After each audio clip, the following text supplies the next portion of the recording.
Yo, what's going on YouTube? Welcome back to another MLB free agency video. This is another good one. I say that every day, but it is. We're talking about Eric Hosmer. That's a big name in baseball, and it has been for a while. And then all of a sudden, he fell off a cliff. So we're going to be talking about teams that are interested in him. All of a sudden, he's back in the news, kind of go over his story, where I think he could land, and if it is a good move for these teams. So let's jump right into the news. I have it pulled up here. This is, again, by MLBTradeRumors.com. Reported this earlier today, and they are talking about Eric Hosmer going to the Orioles. If you're an Orioles fan, I guess that is some big news. He's also got a couple of more teams interested. The Cubs are one of them. I honestly think the Padres should be one of them. So let's jump into his stats and why I think he could go somewhere still. I think he's still got something in the tank. So this dude was a third overall draft pick by the Royals in 2008. I mean, that's a long time ago, 15 years ago, but he's still a first-round draft pick, right? He was in the Rookie of the Year conversation, won a couple of Gold Gloves, MVP conversation a couple of the years, couple All-Stars as well. The dude is pretty accomplished. As I said, he also won a World Series ring with the Royals in 2015. So he has been around the block, right? He is now 33 years old. He's getting older, or will be 33 by the time 2023 comes around. But really, I don't think his numbers are that bad. And I would love to know your thoughts on this. You tell me if this is not a player that, again, could be somewhere, right? Somewhere, okay? Playing at a major league level. In 2022, he batted .268 with a 108 OPS plus, 8 home runs and 44 RBIs in 100 games, 104 games. Okay, so right away, yes, he's played a lot of games, did not hit a lot of home runs, maybe like he used to. He was a 20 to 25 home run hitter back in his prime with the Royals and even into pretty much the first year of the Padres when he moved out there. So the dude, he could hit. And then kind of fell off. I would say, yeah, his RBI totals, never really got above that 50 to 60 range. To be fair, though, he was getting a little older, 30, 31, and he wasn't batting in the 2, the 3, the 4 spot anymore. He was batting 5th or 6th, so that does change it a little bit. But again, you're looking at numbers that are OPS plus of over 100. You're looking for pretty much his entire career. In 12 years, it's 108, so he's an above average hitter. He's a 277 average lifetime, and even going to Boston, right? So he got traded from the Padres with that Soto deal, right? Or I guess it wasn't. He was supposed to be in the Soto deal to go to the Nationals. It was on his no trade policy, so he didn't end up going there. And ended up going to Boston. I can't remember who else was part of that trade. It's escaping me right now, but nonetheless, he went to Boston and did kind of suck there. Let's be honest. 14 games, he had 50 at-bats, 244 hitter, a 77 OPS plus. He only had 4 RBIs, did not hit a home run. Now, granted, Petco Park, the Padres, they're a little bit different. It's a little bit easier, I would say, to hit a home run as a lefty there than it is in Fenway, unless you're hitting it off the pole. So, to be fair, I would say that kind of screwed him a little bit. Plus, the change of scenery is not always good. He was on a Padres team that should have kept him, I believe. I don't know why they necessarily got rid of him. Anyway, so regardless, tell me if that guy that I just explained for like 2 minutes should not be a major league roster, at least, right? Now, here's the thing with the Orioles. The Orioles want him, or at least have interest in him, and I think this is a great move. We already talked about Corbin Burnes. If you haven't seen that video, make sure to go do that. Corbin Burnes, an ace, of course, with the Brewers, having trade interest with the Orioles, and I think that's a great move. That would solidify, I think, the Orioles as probably not the AL East champion, but a for sure playoff contender.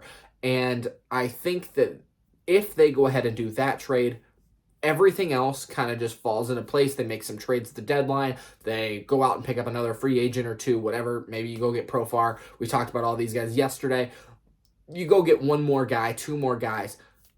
But on that list of free agents that is not talked about is Eric Hosmer. And here's why. You look at the Orioles, they have Mountcastle, right? And I guess they have a couple of other guys who potentially can play around there. But you take specifically Mountcastle, he's a righty. You take Hosmer as a lefty, and I would say it's probably easier to hit now in Orioles Park than it is before because of the configuration they did to the left field wall as a left-handed hitter, right? So you go get Eric Hosmer. Yeah, he's 33. Sign him to a 1-year deal, okay? Maybe a 2-year deal, whatever. The thing is, the Padres are paying him the next 3 years. So I don't, I'm not an accountant person. I don't know exactly how this works. He is making $13 million a year, or at least $13 million over the course of the next 3 years. I'm not sure, again, what that is, for the Padres. The Padres will pay him. They have to. So can he just sign anywhere for free? That I'm not entirely sure on this, but regardless, if the Orioles wanted to take a chance on him for at least a year, they could, right? Because of the lefty-righty platoon matchup, they could get at first base. He's another piece. He's a veteran. The Orioles are such a young core.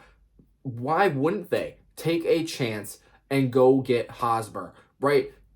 This guy's a World Series champion. He's a lefty who can hit. He's got 100, almost 200 career home runs.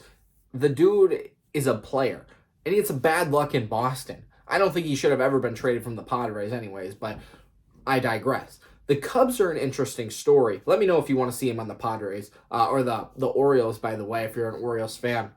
I think it's a piece, especially if you go get Corbin Burns. That definitely helps out with the depth of your roster there. But let's talk about the Cubs. The Cubs is interesting, and I think the only reason the Cubs are really in this is because the division is so weak. They thought if they could go get Dansby Swanson, it might take a year or two, maybe 3, whatever. They got Swanson for like 7 years. They could make a run at the playoffs, right? I think the Brewers fans on this channel, some say yes, they need to restart, redo everything. Corbin Burns, trading him away is part of that. And then others say, no, they are fine. They were in the playoff contention last year. They had some bad luck.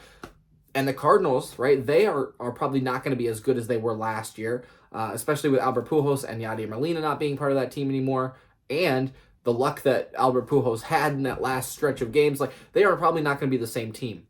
So regardless of what you think about where those teams will line up, it's kind of washed, right? These teams there's not a clear winner, I would say, in the NL Central. You go look at the Cubs, and they have Dansby Swanson now. They get another player, Trey Mancini. I know that we made a video about that.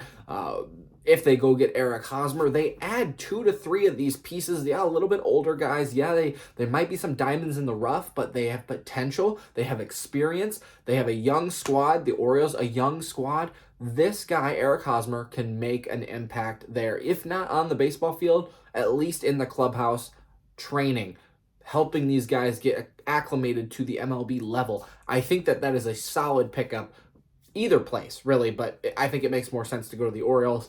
If the Cubs want to make a surprise run at the playoffs or the division, I'm not saying Dansby Swanson is that answer. I'm not saying Eric Hosmer is that answer, but it might make sense. And finally, I throw the Padres in there again because they're paying him. They're paying him $13 million over the course of the next 3 years. Why wouldn't you keep him on the roster? Like, he doesn't suck that bad. Unless, again, you comment that those numbers are not major league level numbers and should not be on a major league roster. Why did they get rid of him? I know they have a couple of other guys who can play around first base and a couple of other guys that can kind of play anywhere on that Padres team. It's kind of a cool little squad, but this dude was on the team. He was doing fine for them. And then they cut him or they trade him to Boston. Why? Right? It doesn't make sense. At least bring him back and pay him the money. Like, you're paying him anyway, you might as well play him or at least have him on your roster. I don't think he's that bad. So those are the 3 teams that I think Eric Hosmer could make a impact on. I really do. And I think that he makes an impact anywhere he goes. Maybe I'm just an Eric Hosmer stan here and I'm hyping him up a little bit, but nonetheless, I think that he at least makes an impact somewhere. I think it's kind of dumb that nobody has signed him yet, but again, that's just my personal opinion. I want to know what you guys think down in the comments. Make sure to leave a like and subscribe if you do enjoy the content of this channel, and we will see you in the next one. Peace.